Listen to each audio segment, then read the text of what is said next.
अस्सलाम वालेकुम, कैसे हैं आप लोग। Thank you so much. किसी ने मुझे बड़ा अच्छा सा कमेंट लिखा था, इतनी मुझे खुशी हुई पढ़ के, जो मैंने डायबिटिक पेशेंट का क्रॉनिक किडनी डिजीज़ पे जो आपको दिया था, तो बहुत बहुत शुक्रिया आपका जिसने भी मुझे लिखा है। और हमने सब कुछ डिस्कस कर लिया था, सिर्फ मैं ये सोच दी कि डायबिटिक नेफ्रोपैथी को हम अलग से डिस्कस कर लें, तो समझें as third part of that long case of CKD हो जाएगा ये डायबिटिक नेफ्रोपैथी। अच्छा, अब हम पहले से डिस्कस कर चुके हैं कि डायबिटिक नेफ्रोपैथी जो है वो लीडिंग कॉज है सीकेडी की, ठीक है, और एंड स्टेज रीनल डिजीज़ की। और जिसको भी सीकेडी होती है उसको बहुत ज़्यादा रिस्क होता है कार्डियोवैस्कुलर डिजीज़ का। और अगर किसी डायबिटिक को हम देखेंगे डायबिटिक नेफ्रोपैथी हो रही है और उसके साथ लाजमी है कि उसको रेटिनोपैथी भी उस टाइम हो रही होगी, यानी अगर उसको रेटिनोपैथी ना मिले, सिर्फ नेफ्रोपैथी मिले, तो फिर उस पेशेंट का, डायबिटिक पेशेंट का सीकेडी की कोई और वजह ढूंढनी चाहिए, क्योंकि ये दोनों ना साथ एग्जिस्ट करती हैं। सही है। अब पैथोजेनेसिस डायबिटिक नेफ्रोपैथी की जो है, it is related to hyperglycaemia. और उसमें मेकैनिज़म में क्या होता है, it is incompletely defined but involve the effects of soluble factors. उसमें कौन कौन से हैं? ग्रोथ फैक्टर्स हैं, एंजियोटेंसिन 2 है, एंडोथैलिन है, एजीईज हैं। तो एंडोथैलिन, एंजियोटेंसिन 2 ये सब जो है ना वेजो कंस्ट्रिक्टर हैं। आपको पता है कि किडनी में जो है, जो होम्योस्टैटिक चेंजेस हो रही होती हैं, तो सब बढ़ रहा होता है, बन रहा होता है। तो हीमोडायनेमिक ऑल्ट्रेशन जो होती है ना रीनल माइक्रो सर्कुलेशन में, glomerular hyper filtration, hyper perfusion जो हम डिस्कस कर चुके हैं अपना पहले, तो हाइपर परफ्यूजन की वजह से जो ग्लोमेरुलर कैपिलरी प्रेशर है ना वो बढ़ जाता है, और फिर उसकी वजह से स्ट्रक्चरल चेंजेस या डिस्ट्रक्शन शुरू हो जाती है ग्लोमेरुलस में। इंक्रीज इंट्रासेलुलर मैट्रिक्स होने लगता है, फिर बेसमेंट मेम्ब्रेन की थिकनिंग हो जाती है, और फिर मेसेंजियल एक्सपेंशन, और फाइनली फाइब्रोसिस होने लगती है। ठीक है। और सम ऑफ दीज पैथोजेनेसिस इसकी इस तरह है कि some of these factors are mediated through angiotensin 2 and mineralocorticoid receptors. Smoking, जैसे हमने देखा था ना कि एक रिस्क फैक्टर है सीकेडी का, ठीक है। तो smoking accelerates the decline in renal function because only 20 to 40% of the patients with diabetes develop diabetic nephropathy. Additional genetic and environmental susceptibility factors likely contribute. तो जो रिस्क फैक्टर्स हैं, genetic factors हैं, वो भी कंट्रीब्यूट करते हैं diabetic nephropathy को और ख़राब करते हैं, और स्मोकिंग कर रहे होंगे तो और ख़राबी होगी। Non risk factors include a family history of diabetic nephropathy. अगर किसी की फैमिली हिस्ट्री में है कि डायबिटिक नेफ्रोपैथी हुई थी किसी को, तो फिर ज़्यादा चांसेस होते हैं कि उस पर्सन में भी होगी। अब natural history diabetic nephropathy is characterise by sequence of events that was initially defined for individual with type 1 diabetics but appears similar in the type 2 diabetes mellitus. Glomerular hyperperfusion and renal hypertrophy occurs in the first years after the onset of DM, जब GFR जो है ना बड़ा हुआ होता है. They are associated with an increase of estimated GFR. During the first 5 years of diabetes, thickening of glomerular basement membrane, glomerular hypertrophy, mesangial volume expansion occurs. As the GFR returns to normal, मतलब पहले तो hyper filtration की वजह से बढ़ा हुआ था ना, जब नॉर्मल होता है 5 to 10 years of type 1 diabetes के, and many individual begin to excrete small amount of albumin in the urine, क्योंकि उस वक्त तक वो जो पोडोसाइट हैं और वो जो बैरियर है फिल्ट्रेशन का, यानी कि बोमन कैप्सूल और ग्लोमेरुलस के बीच में, वो फिर टूट जाता है ना। तो American diabetic association defines albuminuria as a persistently increase urinary albumin to creatinine ratio more than 30 milligram per day on a spot specimen. In some individuals with diabetes and albumin urea of short duration, the albumin urea can regress with improvement in glycemic control or with improvement in blood pressure control using angiotensin aldosterone system blockade और SGLT2 inhibitor therapy. मतलब कितना ज़रूरी है, आप ये सोचें कि diabetic individuals को हम प्रॉपर दवाइयाँ दे रहे हो, ब्लड प्रेशर उनका कम रख रहे हो, जो मतलब 130/80 से कम डायबिटिक्स में होना चाहिए, लेकिन कार्डियोवैस्कुलर डिजीज़ हो गई तो 140 ये अपना CKD हो गई तो 140 और 90 से कम रखना चाहिए, ठीक है। और ये आपको पता होना चाहिए कि भाई एल्डोस्टेरॉन जो है, जो बने जा रहा है एज होम्योस्टैटिक कंपनसेशन, तो उसको वही है जो सारा का सारा ये डायबिटिक नेफ्रोपैथी कर रहा है। जितने भी वेजो कंस्ट्रिक्टर्स हैं, जैसे पैथोजेनेसिस में हमने देखा कि एंडोथेलिन और ग्रोथ फैक्टर्स, ये सब जो है ना, एल्डोस्टेरॉन, ये सब कर रहे होते हैं। तो diabetic kidney disease refers to albuminuria and reduce GFR less than 60 ml per minute per 1.73 meter square. Once there is marked albumin urea and reduced GFR, the pathologic changes are likely irreversible. ठीक है, अगर दोनों चीज़ें अगर आने लगी हैं, यानी GFR भी कम हो गया है और एल्ब्यूमिन यूरिया भी है, तो फिर अब irreversible हो चुका है process. The nephropathy that develops in type 2 diabetes mellitus differs from that of type 1 in that albumin urea may be present when type 2 diabetes is diagnosed, reflecting its long asymptomatic period, and hypertension more often contributes to albumin urea and reduced GFR. ठीक है, तो type 2 में जब patient diagnose होता है ना, उससे बहुत पहले वो शुरू हो चुकी होती है, और उसी वक्त फिर आपको जो है ना उसको टाइप 2 की अगर डायबिटीज़ है तो जब डायग्नोज हुई है उसी वक्त एस्टिमेटेड GFR और उसी वक्त माइक्रो एल्ब्यूमिन आपको देखनी है, यानी कि albumin to creatinine ratio in urine spot specimen, ठीक है। और अगर टाइप 1 डायबिटीज़ है तो उसके 5 साल के बाद आपको ये फॉलो करना शुरू होगा, ठीक है। Finally should be noted that albumin in urea and type 2 may be secondary two factors unrelated two diabetes mellitus such as hypertension, congestive heart failure, prostate disease or infection, ठीक है। As part of comprehensive diabetes care, albumin urea should be detected in the early stage when effective therapy can be instituted. यानी type 2 है, जब आपने diagnose की ना, बहुत सारे पेशेंट आते हैं जिनको हम इन्वेस्टिगेट कराते हैं तो पता चलता है उनको टाइप 2 डायबिटीज़ है, तो उसी वक्त आपने ये कर लेना है कि कौन से स्टेज पे है, ठीक है, एस्टिमेटेड GFR और एल्ब्यूमिन यूरिया करा के। Because some individuals with type 1 और type 2 diabetes have a decline in GFR in the absence of microalbuminuria, assessment should include a spot urinary albumin to creatinine ratio and an estimated GFR, ठीक है। तो बाज़ लोगों को decline होने लगता है GFR, लेकिन एल्ब्यूमिन यूरिया शुरू नहीं हुआ होता। और जैसा अभी पहले मैंने आपको बताया कि अगर दोनों चीज़ें आपको मिल रही हैं, GFR भी कम हुआ है, एल्ब्यूमिन यूरिया भी बढ़ा हुआ है, तो फिर जो स्ट्रक्चरल चेंजेस हैं वो इरिवर्सिबल ऑलरेडी हो चुकी हैं किडनी में, ठीक है। इसका मतलब ये है screening for microalbuminuria should commence 5 years after the onset of diabetes and at the time of diagnosis of type 2। यानी टाइप 1 में आप 5 साल के बाद कराना शुरू करें जब डायग्नोज हुई थी, और टाइप 2 में उसी वक्त आप कराएं असेस। अब ट्रीटमेंट क्या है? तो diabetic kidney disease refers to albuminuria and reduce GFR less than 60 ml per minute per 1.73 meter square. Once there is marked albumin urea and reduction GFR, pathologic changes are likely irreversible.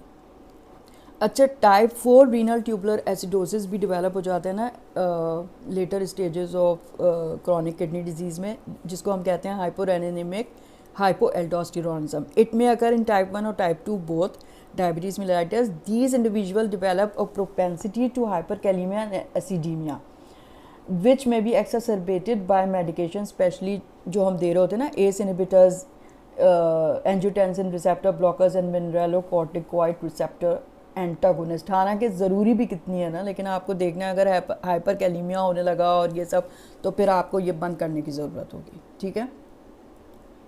Patients with diabetes are predisposed to radio-contrast-induced nephrotoxicity. Risk factor for it are pre-existing nephropathy and volume depletion. अगर contrast के साथ पहले भी हमने discuss किया था, तो hydrate करना चाहिए उससे पहले, डाई से पहले, और सीरम क्रिएटिनिन जो है वो पहले भी करना चाहिए, और 24 to 48 hours following the procedure भी करना चाहिए। और अगर मेटफॉर्मिन वो पेशेंट ले रहा था तो उसको होल्ड करना चाहिए, और जब तक आपके पास पोस्ट प्रोसीजर क्रिएटिनिन सही ना आ जाए मेटफॉर्मिन आपको फिर नहीं देनी चाहिए, ठीक है ना। आप पहले देख लें प्रिजर्व किडनी फंक्शन है या नहीं।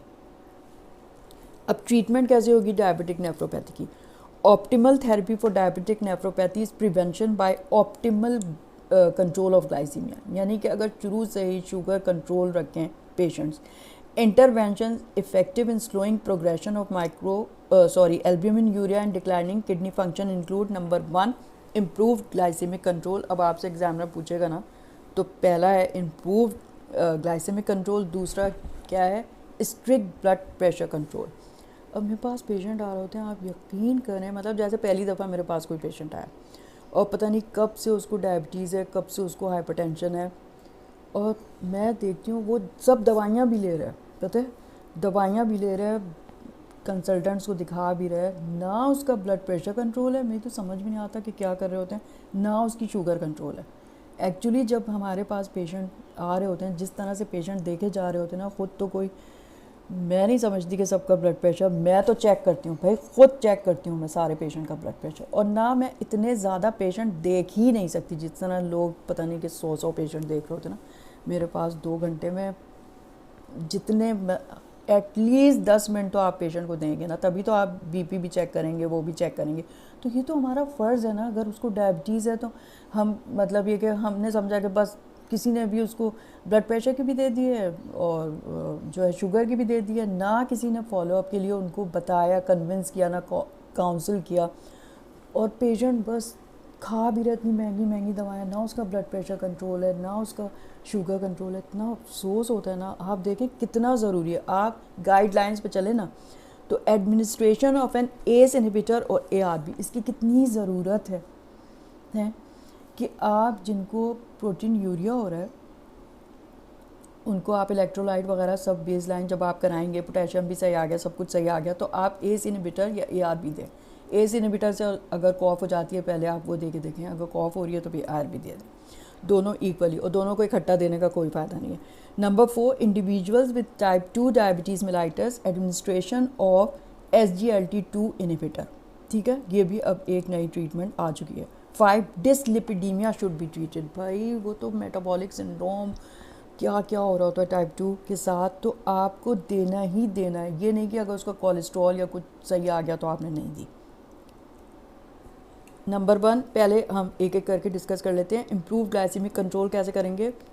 इट रिड्यूसेस, अगर आपने कर लिया तो it reduces the rate at which albumin urea appears and progress in type 1 and type 2 diabetes mellitus. कितना आप करम करेंगे किसी पेशेंट पे। However, once there is large amount of albumin urea, it becomes more difficult for improved glycemic control भी नहीं हो रहा होता फिर, अगर बहुत ज़्यादा प्रोटीन यूरिया हो रहा है, to slow progression of the renal disease, although 10 years of normoglycemia resulting from pancreas transplantation may lead to regression of mesangial glomerular lesion। अगर दोनों चीज़ें हमने पहले देख लिया कि ग्लोमेरुलर फिल्ट्रेशन रेट भी रिड्यूस हो चुका है और एल्ब्यूमिन यूरिया भी हो रहा है, तो फिर तो इरिवर्सिबल स्ट्रक्चरल चेंज हो चुका है ना। लेकिन जब नहीं हुआ इरिवर्सिबल चेंज, जब आपने डायग्नोज की थी, तो आपका फ़र्ज़ है कि आप ग्लाइसेमिक कंट्रोल उसका सही करें, उसको बुलाएं, नहीं हो रहा तो आप देखें क्या है। During the later phase of declining of renal function, insulin requirements में fall as kidney is the site of insulin degradation, ठीक है, तो फिर इंसुलिन कम भी देनी पड़ जाती है। As GFR decreases with progressive nephropathy, the use and dose of glucose lowering agents should be re-evaluated, ठीक है। Some glucose lowering medications, sulfonylureas, metformin, are contraindicated in advanced renal insufficiency, while others may require dose adjustment, such as glinides and PPD4 inhibitors, ठीक है। Number 2 जो step है वो strict blood pressure control. अगर आप देखें ही नहीं किसी पेशेंट का, आप बैठे हुए हैं, आपने बस जी रिपोर्ट देख ली, उसमें आपने देखा कि बहुत बड़ी भी है शुगर, तो लेकिन आपने ब्लड कंट्रोल, या उसमें देख लिया आपने शुगर तो बड़ी कंट्रोल है, आपने ब्लड प्रेशर ही नहीं देखा। Many individual with type 1 and type 2 diabetes develop hypertension. जैसे हमें पता है ना कि सेकेंडरी भी हो सकता है, और अगर नहीं था प्राइमरी था पेशेंट को, CKD हुई, तो अगर नहीं भी था ब्लड प्रेशर तो हो जाएगा उसको, ठीक है, secondary hypertension. Numerous studies in both type 1 and type 2 demonstrate the effectiveness of strict blood pressure control in reducing albumin excretion and slowing the decline of renal function. तो इसको समझिए कि शुगर कम करने से और ब्लड प्रेशर कम करने से आप इरिवर्सिबल डैमेज से बचा रहे हैं पेशेंट को, ठीक है.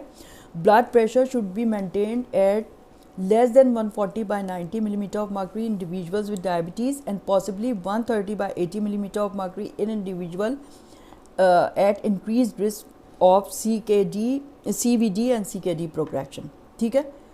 तो अगर सिर्फ डायबिटीज़ है 140-90 से हर हाल में उसका कम आना चाहिए, ठीक है.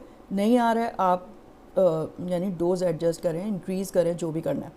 और अगर उसको CVD भी हो गई है, कार्डियोवैस्कुलर डिजीज़, तो आप और कम करेंगे ब्लड प्रेशर, कितना 130-80 से भी कम कर देंगे. एडमिनिस्ट्रेशन 3 इसका जो स्टेप है ना वो है एडमिनिस्ट्रेशन ऑफ ACE इनहिबिटर्स और ARBs. Either ACE inhibitors or ARB should be used to reduce albuminuria and associated decline GFR individual with type 1 or type 2 diabetes mellitus. ARBs can be used as an alternative in patients who develop ACE inhibitors associated cough or angioedema. If use of either ACE inhibitor or ARB is not possible or the blood pressure is not controlled, diuretics, calcium channel blockers, non-dihydropyridine class or beta blockers with caution individual at increased risk of hyperglycemia may be used. Mineralocorticoid receptor antagonist can help reduce blood pressure and albuminuria in refractory cases. अगर नहीं हो रहा तो last में फिर आप ये use कर सकते हैं, but require close monitoring of serum potassium, क्योंकि सीरम पोटेशियम फिर बढ़ने लगता है. किसी भी हाल में जब आप एंजियोटेंसिन रिसेप्टर ब्लॉकर दे रहे हैं या एल्डोस्टेरोन एंटागोनिस्ट दे रहे हैं या फिर आप ACE इनहिबिटर दे रहे हैं, तो उसमें आपको फिर मॉनिटर करने की ज़रूरत है ना. इलेक्ट्रोलाइट अगर पोटेशियम बढ़ने लगे तो फिर तो आपको विड्रॉ करनी होगी. अब SGLT2 इनहिबिटर्स इन टाइप 2 डायबिटीज़, अब इसका ना वेल डिफाइंड बेनिफिट है, तो अब ये दी जाती है. SGLT2 inhibitors can reduce albuminuria and after an initial decline in kidney function in individual with and without type 2 diabetes mellitus and CKD. The mechanism of action of SGLT2 inhibitors multifactorial include inducing natriuresis करता है, reducing intraglomerular pressure, क्योंकि glomerular pressure ही तो ज़्यादा हुआ है ना, जिसकी वजह से डिस्ट्रक्शन हो रही है ग्लोमेरुलर बेसमेंट मेम्ब्रेन और ये सब जो है थिक होके फिर ख़राब हो रही हैं. Through restored tubulo glomerular feedback signalling pathways relate to nutrient sensing and potentially altering, ठीक है. Because of the elevated risk of euglycemic diabetic ketoacidosis with SGLT2 inhibitor, यानी यूग्लाइसेमिक डायबिटिक एसिडोसिस हो सकता है इस दवा से. तो use in individual with type 1 diabetes mellitus and insulin deficient type 2 diabetes mellitus is not recommended. यानी कि वो टाइप 2 डायबिटीज़ मेलाइटस के पेशेंट जो इंसुलिन पे आ चुके हैं उनको नहीं देना चाहिए, ठीक है, क्योंकि यूग्लाइसेमिक डायबिटिक कीटोएसिडोसिस का खतरा है और टाइप 1 में भी नहीं देना चाहिए. सही. Some glucagon-like peptide receptor agonist may also improve glycemic control and reduce progression of diabetic kidney disease in individuals with type 2 diabetes mellitus and established CVD, cardiovascular disease. The American Diabetic Association suggests a protein intake of 0.8 milligram per kilogram of body weight per day in individuals with diabetic kidney disease. ठीक है, जिसको भी हो गई है उसको 0.8 milligram पर kilogram of body weight के पर डे प्रोटीन लेना चाहिए. नेफ्रोपैथी, अच्छा नेफ्रोलॉजी की कंसल्टेशन आप मैंने पहले भी कराया था ना कि आप ये नहीं उठा के बस जो पेशेंट आया उसको ये नेफ्रोपैथी CKD 1-2 आई स्टेज आपने बस नेफ्रोलॉजी के पास भेज दिया, कोई ज़रूरत नहीं है. Nephrology consultation should be considered when the estimated GFR is 30 ml per minute per 1.73 metre square और विद एटिपिकल फीचर्स. अगर एटिपिकल फीचर्स हो रहे हैं ना, अब डायबिटिक नेफ्रोपैथी का हम सस्पेक्ट कर रहे हैं तो उसमें तो सिर्फ आपको प्रोटीन यूरिया ही मिल रहा होगा ना. अगर उसमें हिमैचूरिया भी आ रहा है, डिक्लाइनिंग रीनल फंक्शन होते जा रहे हैं और प्रोटीन यूरिया 3 ग्राम से ज़्यादा बढ़ गया पर डे, तो फिर आप नेफ्रोलॉजिस्ट के पास भेज दें. यानी कि फिर उसको कुछ और भी हो रहा है ना, हिमैचूरिया वगैरह की. डायबिटिक नेफ्रोपैथी में तो हिमैचूरिया नहीं होता है. ठीक है। ये तो ग्लोमेरुलोनेफ्राइटिस और ये उस टाइप की प्राइमरी जो ग्लोमेरुलर डिजीज़ है उसमें हो रहा होगा। Complications of atherosclerosis are the leading cause of death in diabetic individuals with nephropathy and hyperlipidemia should be treated aggressively। ठीक है, फ़र्ज़ अपने ऊपर कर लें, मेरा मतलब है फ़र्ज़ कर लें अपने ऊपर कि आपने बिल्कुल सही से उनको जो है ना एग्रेसिवली लिपिड लोअरिंग एजेंट भी देना है, उनका ब्लड प्रेशर कम करना है और जो है ना उनका ग्लाइसेमिक कंट्रोल, और उसका आपको पता होना चाहिए ना कि मतलब क्यों कम करना है, जब भी तो आप पेशेंट को भी बताएंगे उस तरीके से। आपको खुद ही नहीं पता तो आप पेशेंट को क्या समझाएंगे। Referral for transplant evaluation should be made when GFR approaches 20 ml per minute per 1.73 metre square.